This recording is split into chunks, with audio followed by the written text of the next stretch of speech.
It's a nice warm day. I'm enjoying working on my tan. I thank you for coming and joining with me for this important development. Canada's Arctic is under threat. Here are the facts. In the fall of 2022, the Canadian military found and retrieved Chinese monitoring buoys in the Arctic. And just last summer, a Canadian warship on patrol encountered a Chinese polar research vessel in the Bering Strait of Alaska. Off Alaska, excuse me. Despite its borders being approximately 1,500 kilometers from the Arctic Circle, China now considers itself to be a, quote, near Arctic state. The Department of National Defense last year also noted, and I quote, Russia continues to modernize and build up its military in the Arctic, investing in new bases and infrastructure. It also possesses robust Arctic naval presence with submarines, surface combatants, and an icebreaker fleet much larger than those of other Arctic powers. The Pentagon also warned of potential Russian action in the Arctic, including jamming GPS satellites. Hostile powers want our resources, our shipping routes, and to be in striking distance of our continent. Let me be clear. The Canadian Arctic belongs to Canadians, and Canadians will take back control of their Arctic waters, Arctic skies, and Arctic land.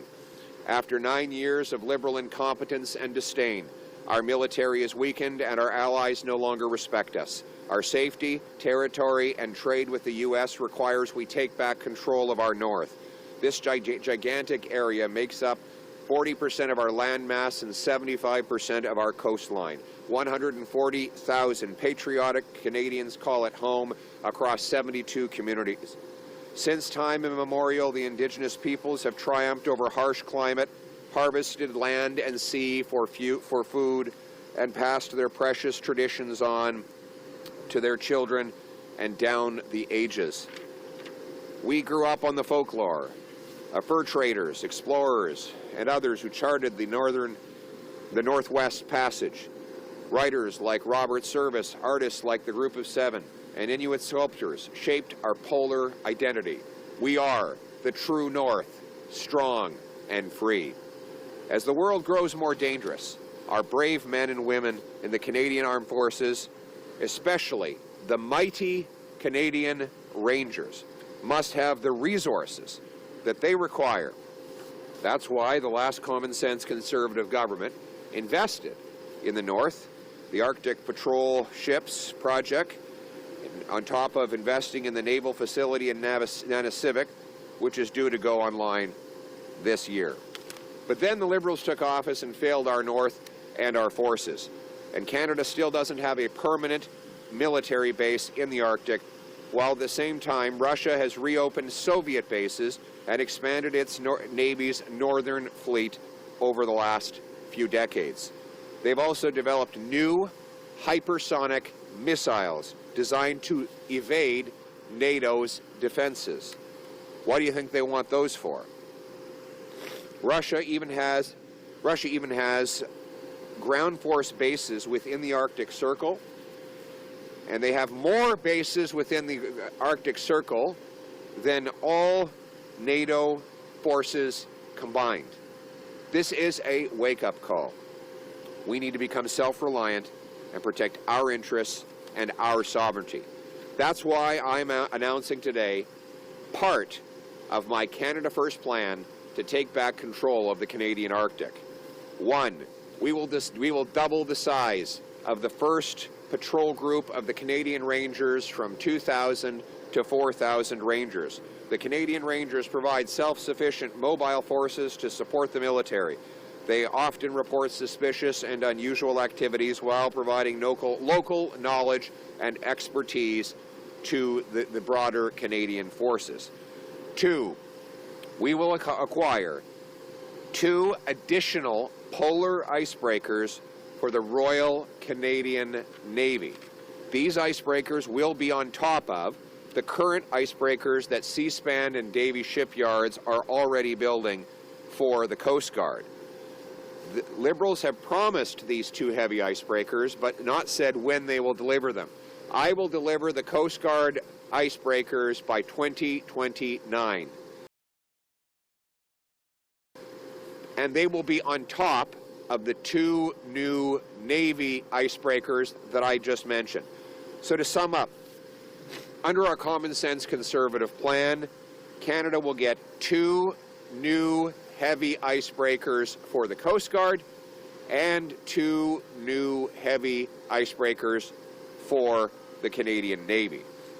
3, the Canada First plan of the Conservative government will build Canada's first permanent Arctic military base since the Cold War.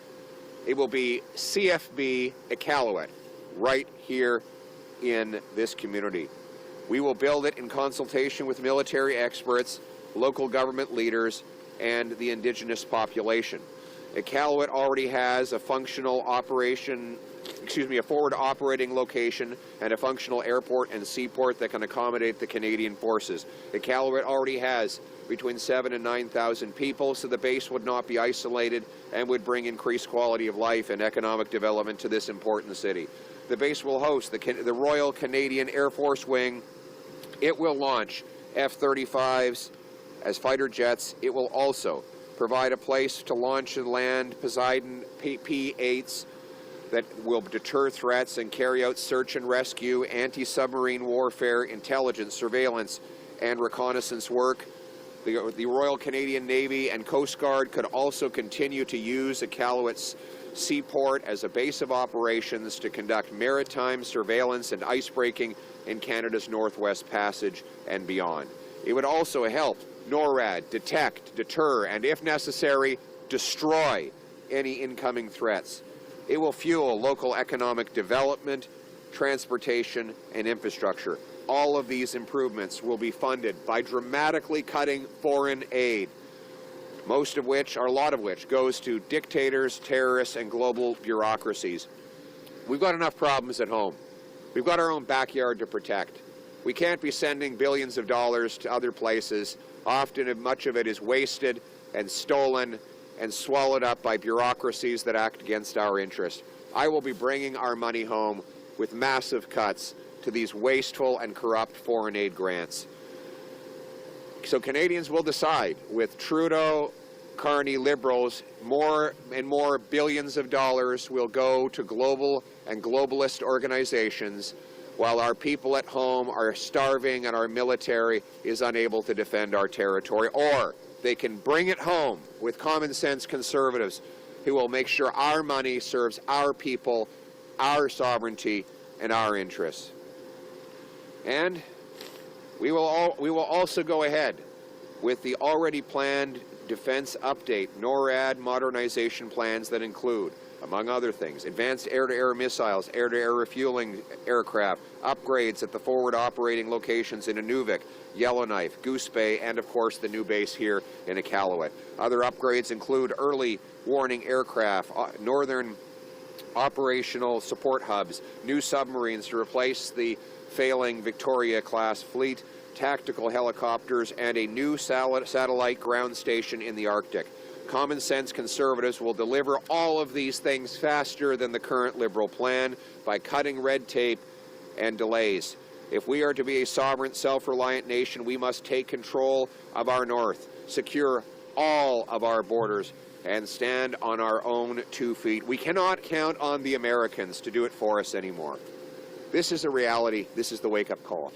And let me comment on President Trump's remarks yesterday. Let me be clear. Canada will never be the 51st state. We are a proud, sovereign, and independent country. We are a patriotic people, and we will defend our future and our independence. Second, he has threatened to bring in tariffs on our steel and aluminum. We will retaliate in kind with matching tariffs on American aluminum and steel, all of the proceeds of which will be given back to our steel and aluminum industry, and any surplus will be given in tax relief for our people. But these tariff threats are a wake-up call. The Carney-Trudeau Liberals have destroyed our economy over the last 9 years. Let's think about this for a second. The Carney-Trudeau Liberal policies that doubled housing costs, doubled food bank lineups, doubled our national debt, and sent $500 billion out of our country to the United States were wrong before. They are absolutely dangerous now. The combination of Trump tariffs and Carney-Trudeau tax hikes would be an existential disaster for the Canadian economy. Mark Carney has been in charge of our economy for the last 5 years when he became Justin Trudeau's advisor. And what has been the result? Doubling the debt, printing $700 billion of inflationary cash, destroying the purchasing power of our money, shutting down pipelines that would have made us less reliant on the Americans so that they get all our oil and all our gas, a radical environmental agenda that sought to deliberately defund Canada's energy sector. That has been Mark Carney's radical agenda that Justin Trudeau has been implementing dutifully over the last 5 years. This agenda was wrong before. It is an existential threat to every Canadian's job now. And that is why we need to go in exactly the opposite direction. We need to do away with Mr. Carney's carbon tax. This is another thing. Carney told CTV about 10 days ago he's going to bring in a new tax, a new carbon tax on Canadian industry. He mentioned steel. Can you imagine what it would do to our country if at the same time Donald Trump hits our steel industry with a tariff, Mark Carney brings in a massive new carbon tax? My friends, under Mark Carney, there will be no steel making in Canada, and we will lose the most fundamental strategic building block of an economy and, frankly, our national security. These radical policies have not worked in the last 9 years, and they will be a catastrophe if they are allowed to continue for a 4th term of the Carney-Trudeau Liberals. That's why we need a strong, Canada-first, common-sense Conservative government that will, yes, axe taxes, build homes, fix budgets, and stop crime, that will bring home production and paychecks by repealing anti-energy laws, that will build pipelines, unapologetically build pipelines, dig mines, LNG liquefaction plants, that will pass a bring-it-home tax cut to bring back the $500 billion that the Carney-Trudeau Liberals have given to the Americans. We will take back control of our borders with more border guards. We will cut foreign aid in order to rebuild our military, reclaim our north, put Canadians back in charge of their lives in the freest nation on earth. Canada first, Canada here, Canada now, Canada forever. Let's bring it home. Thank you. We will now take questions from the floor.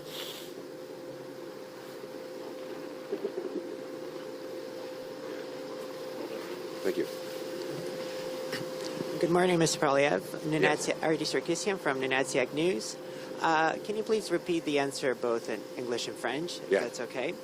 So, for the CFB Iqaluit military base, you said that that's one of your plans. Can you say how much you think it might cost, how much you estimate you might be able to commit, when it might be built, and do you have confidence that, unlike the Nanisivik naval facility that was delayed multiple times over the years, this one won't be delayed due to harsh conditions and other things that delayed this one? Thank you. That's a very good question. First of all, it will be part of our costed platform, and 100% of the cost of the base will come out of our foreign aid budget. In fact, today's announcement will actually reduce the deficit because I plan to cut foreign aid more than the full cost of the announcement that I've made today. But I would say that having 4 total heavy icebreakers will allow for more transport of goods and services throughout the Northwest Passage. It will also necessarily add infrastructure improvements. Those could improve technological improvements like greater internet and cellular connectivity, more roads, and other things that will make life better for the civilian population. A strong military presence here will mean a stronger economy, richer people who are in powerful paychecks and pensions that buy affordable food and homes in safe neighborhoods. Thank you. Thank you. Next question. Hi, Sam from CBC North here. What proportion of the jobs from all the announcements today will be held by the people of Nunavut? As many as possible. As you know, the Canadian Rangers are a northern force that recruits northern peoples. We want as many of the Rangers as possible to be Inuit and Indigenous, because those traditions that have been passed down through the ages are absolutely essential to doing the job. The Rangers are the eyes and ears. They do things that modern technology has not yet mastered. And so we want as much as possible for the Ranger positions to be filled by Inuit and by the Indigenous peoples.